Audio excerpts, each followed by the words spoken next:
Hey guys, Christian the Hammer Cardman coming back at you with another D-Time video today, and this time around we're going to be talking about Borrelsword Dragon. But before we get into this, be sure to click that like and that subscribe button down below. Make sure you show your support for the Coalition of Scrubs, and while you're at it, go check out all the links down in the description to all of the other Scrubs that are members of this channel as well. They're all awesome content creators making you guys some beautiful Yu-Gi-Oh content, so be sure to go check them all out. They all deserve the love. But without further ado, let's go ahead and get into today's video. So, talking about Borrelsword Dragon, like I always do in normal monster fashion, we are going to go ahead and talk about all the different aspects of this card, because they all do play a very important part when it comes into the game of Yu-Gi-Oh!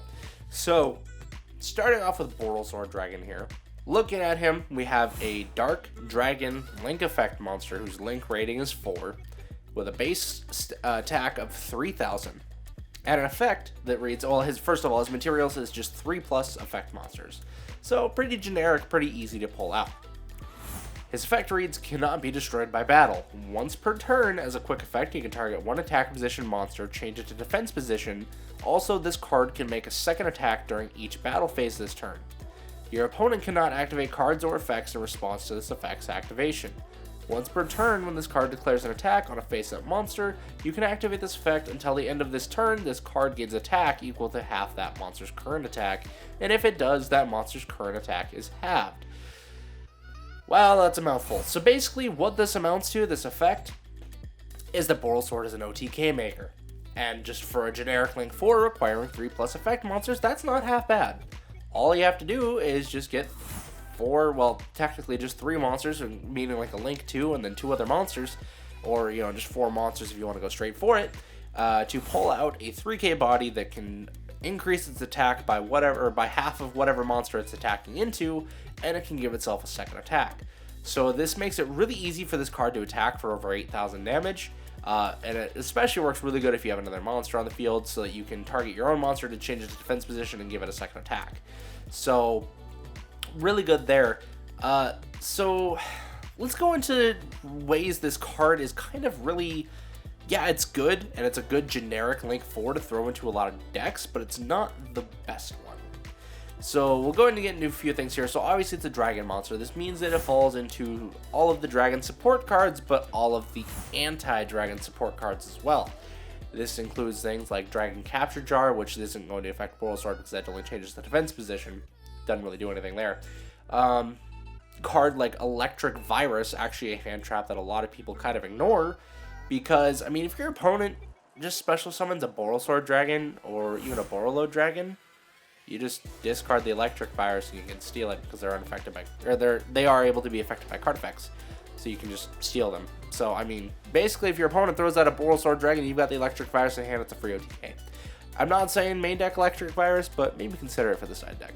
It's a good budget alternative. We'll get into a discussion of him later. But continuing on, so with other Link 4s, there's a whole bunch of generic Link 4s. Some of the better ones, or the most notably better ones, you got like Borrelword Dragon, which can steal an opponent's monster during the battle phase as a non-targeting effect. It can also lower attack and defense, which isn't as necessary. It's just it's handy. But you have Apollosa, the monster negate card. You have your access code talker that can pop things and make itself huge. You have the Topologic Bomber Dragon, which can blow up a field. You have the Topologic Zero-Boros, which can also blow up a field. This one's by banishing, whereas the Bomber Dragon just destroys.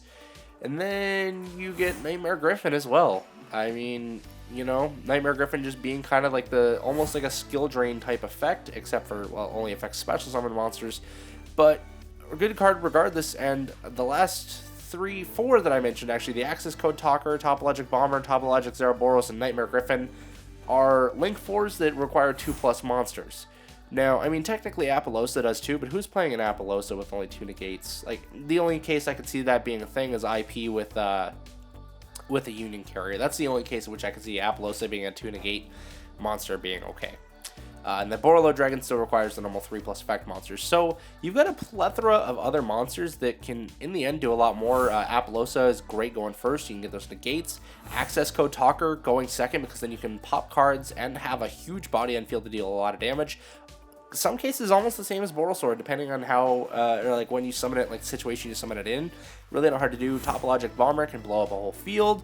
Same thing with Zeroboros. Zeroboros is also a really good monster to be able to go into OTKs, because if either player is using Pot of Desires or Pot of Extravagance, this guy gets really, really big really quickly.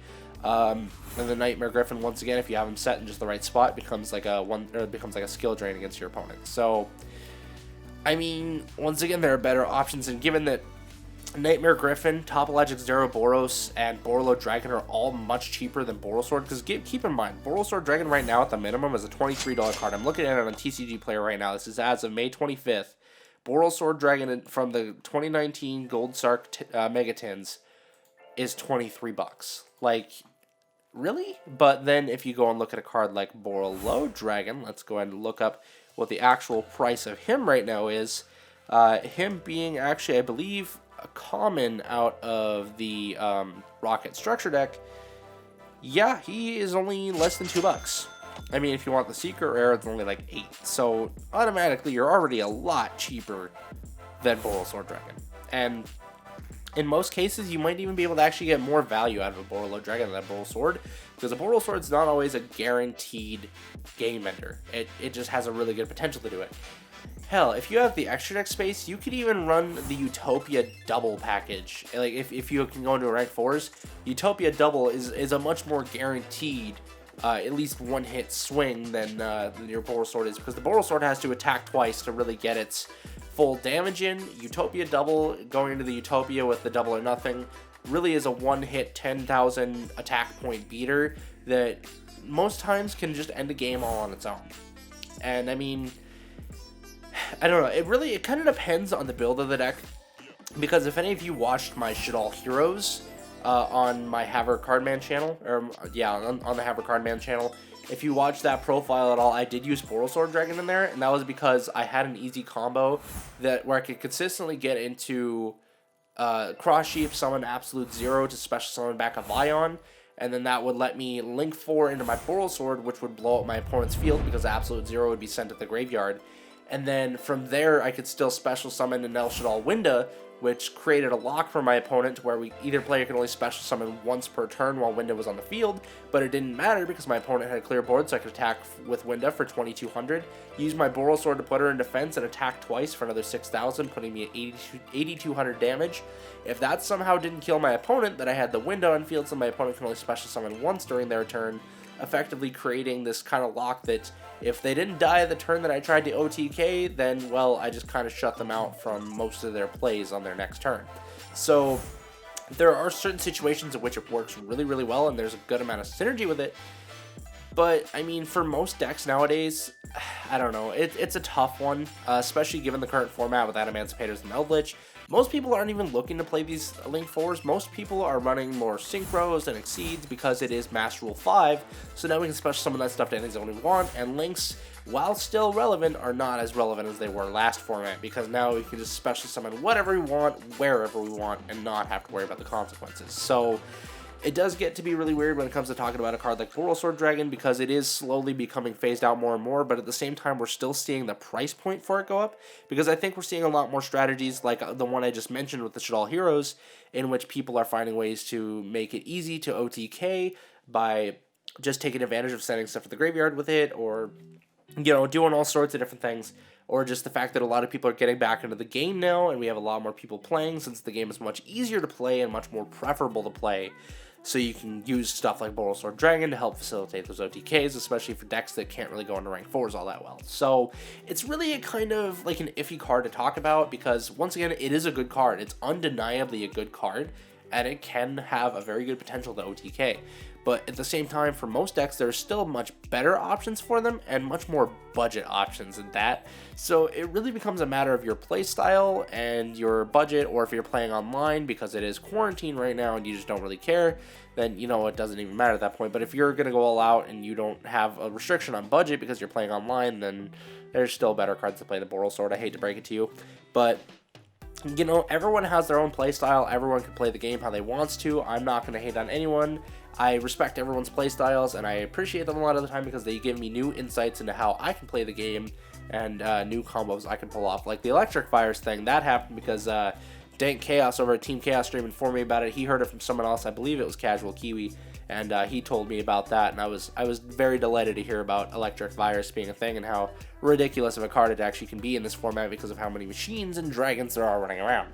So anyways, that's all I got for today's card discussion, guys. As always, be sure to leave your thoughts down in the comments below, and I'll be more than happy to talk with you and discuss some more details on this card and get into some more opinions on how effective it is in the current metagame. So thank you guys so much for tuning in. We love your support here. If you haven't yet, be sure to hit that like and subscribe button down below to show your support for the channel, and check out the links down in the description for all the other content creators.